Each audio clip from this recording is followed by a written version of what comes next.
Hi, this is your host Swapnil Bhartiya, and welcome to our brand new show called Let's See. It's a nicely produced demo show, and as the name implies, where we see how some of these technologies and products that we talk about actually work.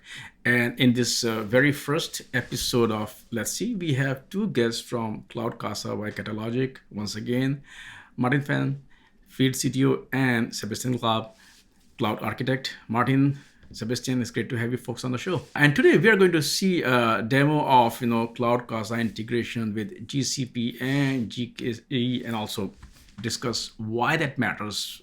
Martin, if you remember, we sat down at KubeCon and we talked about the support that you folks have added for GCP and GKE, in addition to, of course, support for other clouds. So talk a bit about, let's just go back to KubeCon and talk a bit about what announcements you made there, so we will have some context for this demo. So we made two major announcements at KubeCon in terms of functionality. And one of that feature functionality was with regards to our direct or native integration into the Google Kubernetes Engine, or GKE.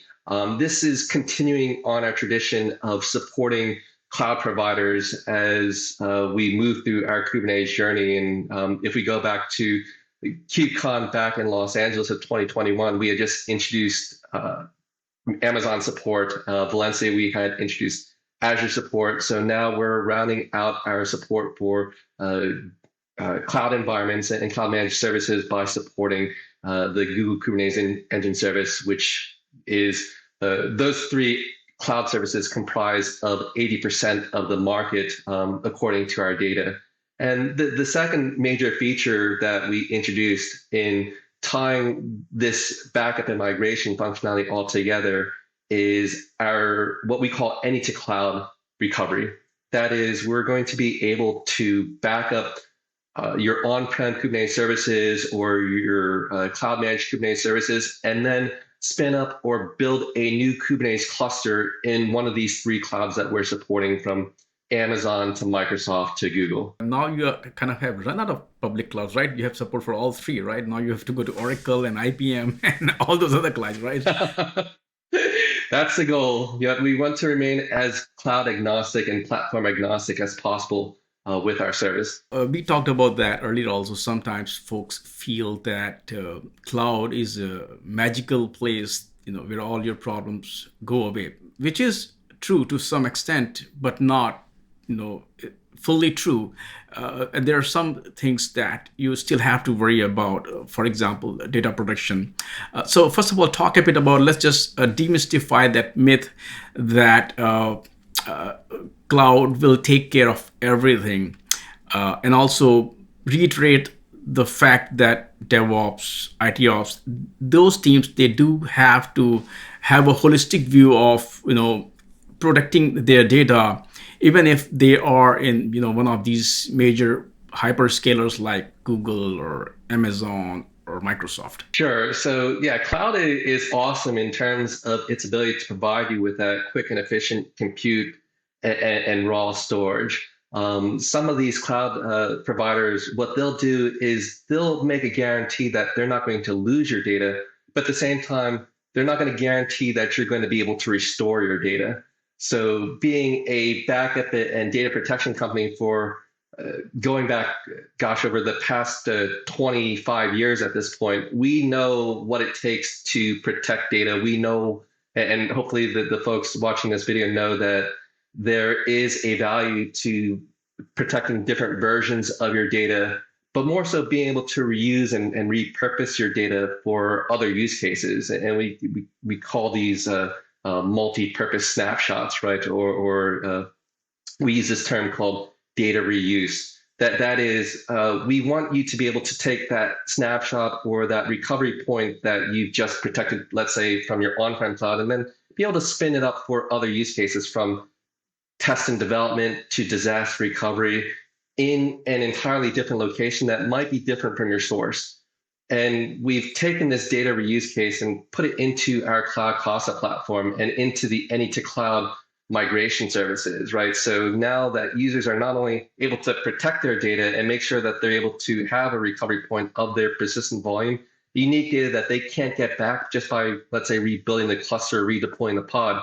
But that persistent data can now be not only be protected, but also migrated, spun up, attached to a completely separate cluster for those specific use cases that we just mentioned. Sometimes when you're spinning a new service and you do want to run it against that data set that was there, you don't want to do that in production, but this also kind of allows them to pull that particular snapshot, run it against those. I mean, if you're adding new features, new functionalities, or anything else so that also enables you to not just be productive, but also innovative. Exactly right. So most of the time you don't want to run reporting on production, right? But you want to report on production data.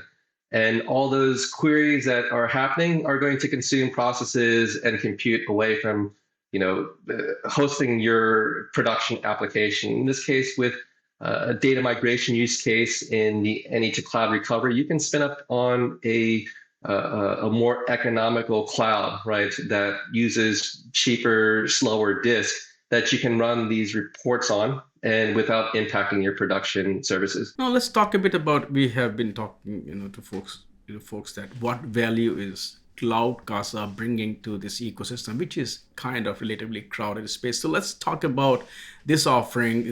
What are you offering with GCP, which is kind of unique, or additional benefits that user face, not only in terms of your computer, but also backup tools which are built in Google's services themselves, or there are a lot of open source projects as well. I think the most compelling use case is that we want to position ourselves as a software as a service, right? You don't require any infrastructure to get us spun up and running.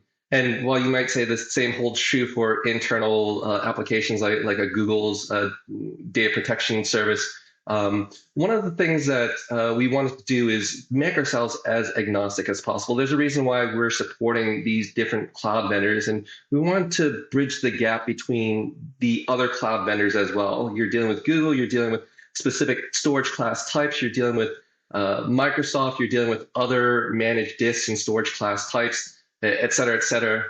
Take out some of the complexity between restoring and migrating data between some of these different clouds. So it's kind of like more of an umbrella, or as much as I hate to use the term, a single pane of glass between these different cloud vendors. But more importantly, by integrating with engines or these cloud services like Google, like Amazon and Azure, we're going to provide a central location from which you can manage all of your credentials and be able to discover all the Kubernetes clusters or applications that you have running within that project or within that cloud service. This means that you're never going to miss a backup, right? You're going to be able to report on all the clusters that are available within those environments without having to manage multiple agents or configuration or access keys from a perspective like a Valero, for example, as you'd mentioned, right? That open source application, which you can deploy. It does require infrastructure, but you're going to have to then configure each and every single cluster to communicate with every single cloud that you want to hook into. While you try to be cloud as agnostic, when you do offer integration, it's like kind of, I look at it like custom built for Kubernetes running on GKE versus Azure. Or so can you also talk about some of the integration points that you have built, which is like kind of optimized for that particular cloud? Right, I think Sebastian is able to go into this in a lot more detail with each of the integration points, because as our cloud architect, he's actually developed much of the functionality related to it. But we're taking advantage of some of the unique API sets available from each respective cloud. So for example, with Amazon, we're hooking directly into CloudFormation Stack. For Microsoft Azure, it's the Azure Resource Manager. And with Google, we're hooking directly into the Google Kubernetes Engine service, as Sebastian will show you, through deployment of our agent template directly on the cloud service itself. So Sebastian, the ball is now in your court. Let's see demo of all the cool, awesome things that Martin just talked about. All right, yeah. So let me first start by connecting your Google Cloud account to CloudCasa. So the first step is go to Configuration, General and Cloud Accounts. From here, you can click this Add Cloud Account button and select the provider type. So we are interested in Google Cloud. So we select that, go next, and then we click that blue button, and it will open for us a new tab with Google Cloud, and we will be asked to trust a CloudCasa repository, which contains a deployment template and a deployment script that is required to connect GCP project. So we can click Trust Repo and click Confirm. So what will happen now is Google will provision for us a Cloud Shell instance, and it will automatically clone that repository so we can use it. And you can see that automatically on the right-hand side, you can see a tutorial. So the first slide just explains how CloudCasa works with GCP. If you click Start, there are 4 steps that you need to complete in order to connect your Google Cloud account. So the first one is to list, you need to select the project you want to use. So we provide the commands, you can just copy them and paste. So the first one, we list all the projects that we have. So you can see that I have 3 different projects and I want to use the first one. So I can just copy the first command and replace the placeholder with the ID of the project I want to use. Once it's selected, you can see this yellow text with project ID. So we can go to the next step. Next step, we need to enable some of the APIs that are required for CloudCasa service. We require only 4. So if you click next, you can see them. So this is IEM API, Cloud Deployment Manager, Compute Engine, and also Cloud Resource Manager. IPRs are now enabled, so you can close this tab and go to the third step. In the third step, we need to assign the owner role to the Google API Service Agent principal. So what that principal is a principal that is used by these Cloud Shell instance you can see over here. And by default, it has only editor role, which is not enough to create a custom role used by CloudCasa. So for the time of deployment, we need to assign it owner role. So you can go to the IEM page, find the right service principal in the list. So you can see it over here, Google API Service Agent, and mine already has an owner role because I connected one Google Cloud account before. But if you need to add it, you just click this pencil button, add another role. From here, select basic, owner, and just hit save. So I don't need to do it, so I can just close it, go next. And the last step is just execute a bash script. You can copy the whole command from our UI, copy this here and insert over here in Cloud Shell Instant and just click enter. That will deploy a custom template. And also it will call CloudCasa to mark your cloud account as active and start the inventory of your resources. So before our talk, I've already done this. So let me close this tab and show you that I have already one Google Cloud account connected over here, CCTest2. If I click on it, you can see all my GKE clusters that I have here, all the discovered one, as well as the active that I connected to CloudCasa. If you see the discovered one, there is install option. So there is a new way of installing our agent. It's automatic, so you don't need to ask your, for example, admin to install CloudCasa agent on it. You can do it right away, or you can go with the manual way, or either, for example, using Helm chart.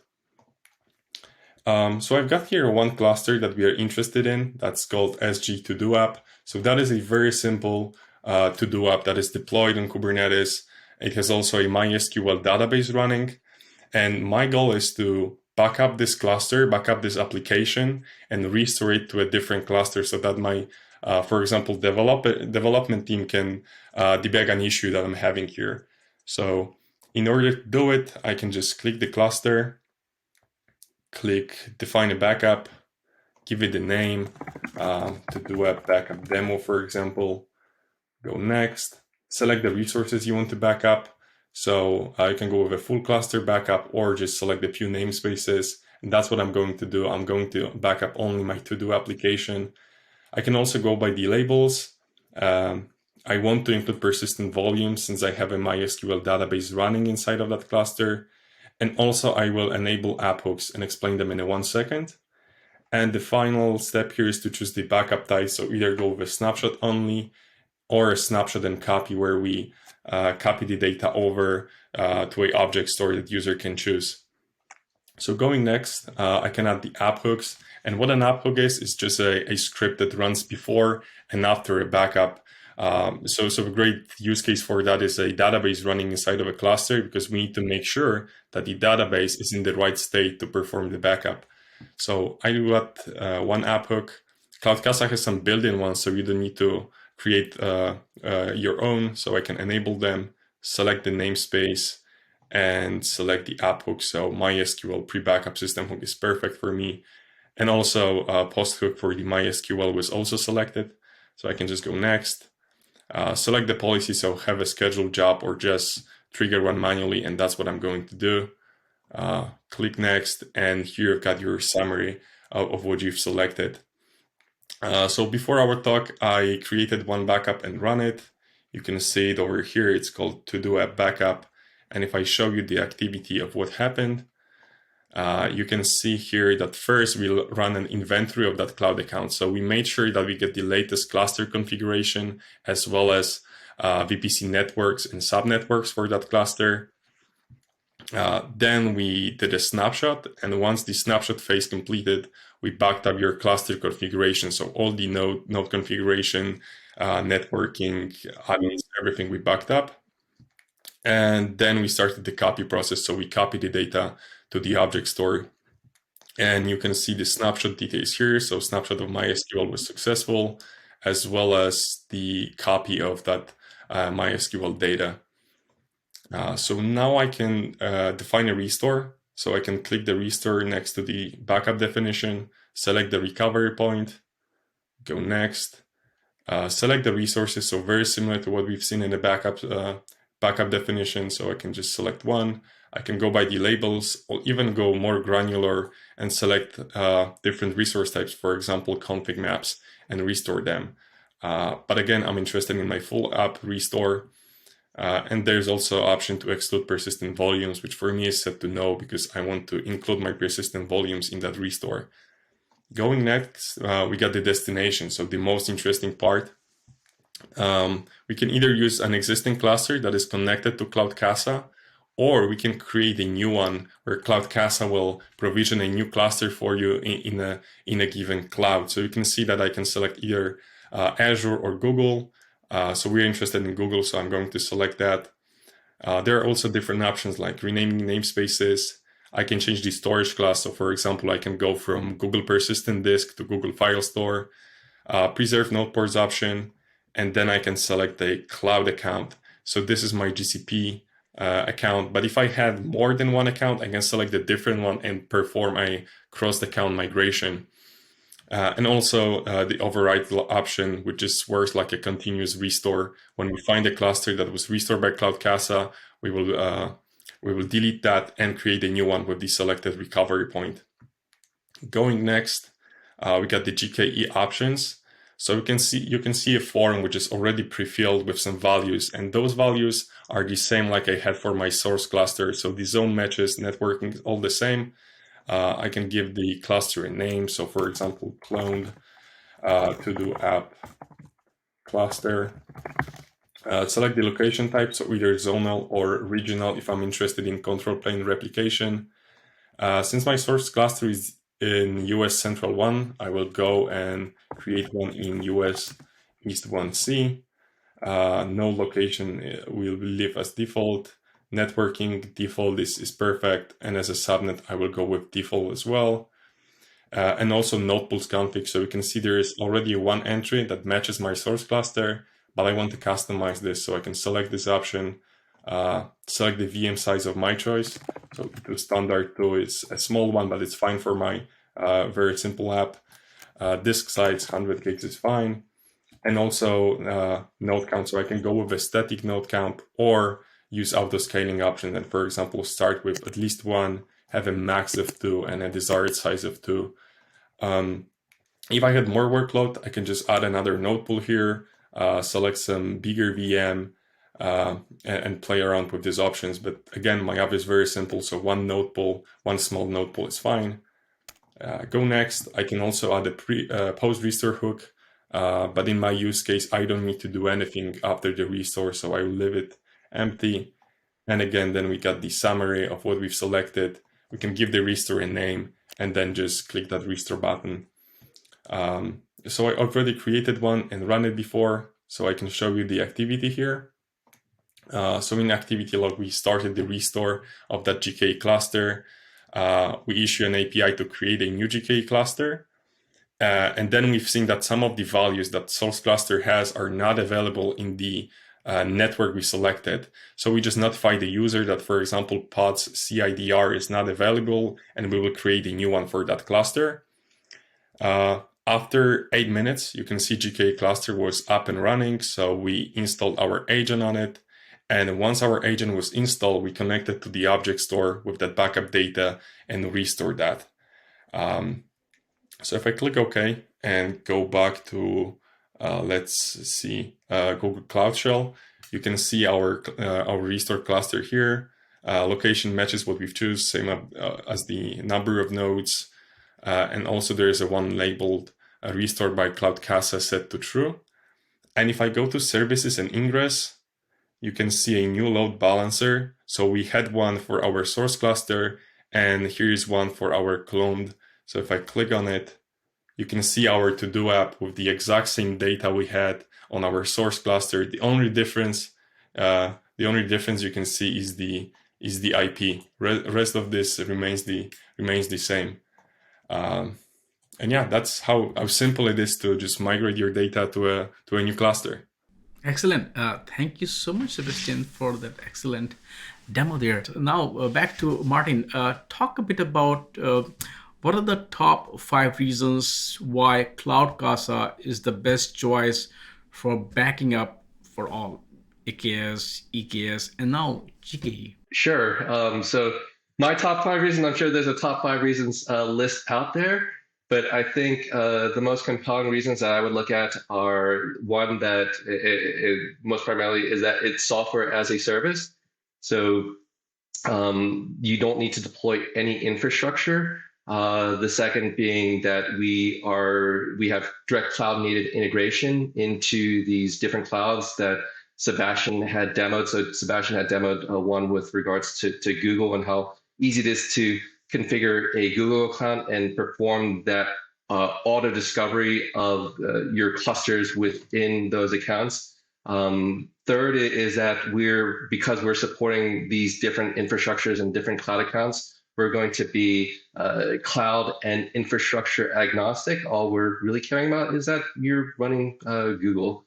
Let's say fourth is that we are free. You can or not download, but log into our website, sign up for your own free account, and start backing up your cloud accounts, your on-prem Kubernetes clusters through local snapshots. So that it is a premium account. Once you have a use case for then backing up that data to a different storage device, is when we would start charging money for a subscription, basically. So we only care about the amount of data that you back up. We don't care about the infrastructure that you're running, how many nodes that you have. All we really care about is the amount of data that you back up. So that would probably be our fifth benefit, is our transparent pricing. This is something that, if the time comes, you need to start backing up data, you need to start migrating data between these different clouds from the backup. You can just swipe a credit card on our website and get going on that. Sebastian, Martin, thank you so much for once again taking time out today and doing this awesome, incredible demo for our Let's See show. And as usual, I will look to talk to you folks again soon. Thank you.